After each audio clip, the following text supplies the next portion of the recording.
Bismillahirrahmanirrahim. Assalamualaikum warahmatullahi wabarakatuh. Alhamdulillahirabbil alamin. Kita bersyukur kepada Allah Subhanahu wa taala atas nikmat iman dan Islam yang telah Allah Subhanahu wa taala berikan kepada kita sekalian. Salawat dan salam senantiasa tetap tercurahkan kepada junjungan kita Nabi besar Nabi Agung Muhammad sallallahu alaihi wasallam, kepada para keluarga beliau dan juga kepada para sahabat-sahabat beliau. Baik anak-anak kelas 6, bertemu dengan Pak Roman lagi. Hari ini kita akan mempelajari tentang Al-Islam. Babnya yaitu mempelajari tentang Al-Quran. Babnya yaitu mempelajari tentang surat Abasa. Berikut ini adalah surat Abasa. Nanti kalian bisa baca sendiri. Nah, kemudian sekarang Pak Roman jelaskan penjelasan surat Abasa. Baik, Pak Roman jelaskan. Abasa itu artinya bermuka masam. Surat Abasa berjumlah 42 ayat.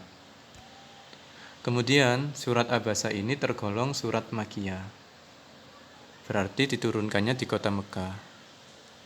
Surat Abasa berada pada urutan ke-80 di dalam Al-Quran. Surat Abasa ini diturunkan setelah surat An-Najm. Kemudian nama surat Abasa itu diambil dari ayat yang pertama.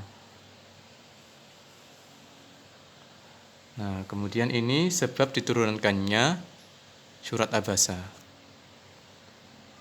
Surat Abasa mengandung teguran Allah Subhanahu wa taala kepada Rasulullah yang lebih mengutamakan pembesar-pembesar Quraisy daripada Ibnu Ummi Maktum yang buta.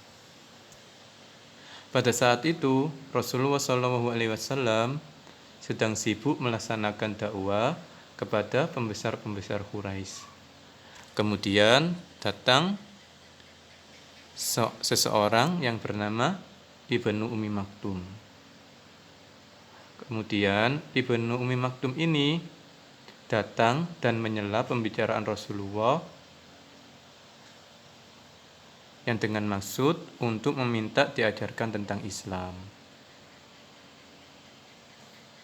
Nah, kemudian Rasulullah SAW merasa kurang senang dan terganggu dengan kedatangan Ibnu Ummi Maktum tersebut, yang seolah-olah mengganggu dalam kelancaran dakwanya. Sehingga beliau Rasulullah SAW menunjukkan muka masam dan berpaling dari Ibnu Ummi Maktum.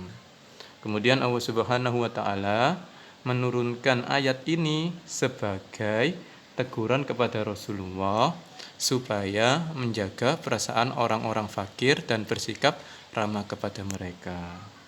Jadi setelah Rasulullah itu merasa kurang senang dengan kedatangan Ibnu Ummi Maktum, akhirnya turun surat Abasa ini sebagai teguran Rasulullah agar supaya menjaga perasaan orang-orang fakir dan bersikap ramah kepada mereka.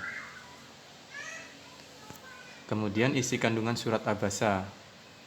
Isi kandungan surat Abasa ini menjelaskan tentang 1. Kaidah atau cara yang harusnya ditempuh seorang dai, berarti pendakwah, dalam berdakwah, yaitu dengan cara memberikan penghargaan yang sama dengan tidak membedakan antara yang golongan atas atau orang kaya dan golongan bawah atau orang miskin. Jadi kalau dalam berdakwah tidak boleh membeda-bedakan, semuanya harus sama diprioritaskan. Kemudian isi kandungan yang kedua itu menjelaskan tentang huru-hara yang terjadi pada hari kiamat. Banyak orang-orang berlarian karena dahsyatnya peristiwa hari kiamat tersebut. Kemudian surat Abasa ini juga menjelaskan tentang bahwa pada hari kiamat kelak ada 2 golongan, yaitu ahli surga, berarti orang yang bahagia karena penuh dengan kenikmatan. Kemudian ada yang golongan neraka. Mereka ini adalah orang yang celaka karena dimasukkan ke dalam neraka karena dosa-dosa mereka. Nah, tugas kalian nanti mengerjakan latihan soal siswa di buku tulis. Nah, berikut ini latihan soal siswanya. Kalian tulis, kalian jawab dengan baik dan teliti. Demikian yang bisa Pak Roman sampaikan. Semoga bisa dipahami. Subhanaka wa bihamdika asyhadu an la ilaha illa anta astaghfiruka wa atubu ilaik. Assalamualaikum warahmatullahi wabarakatuh.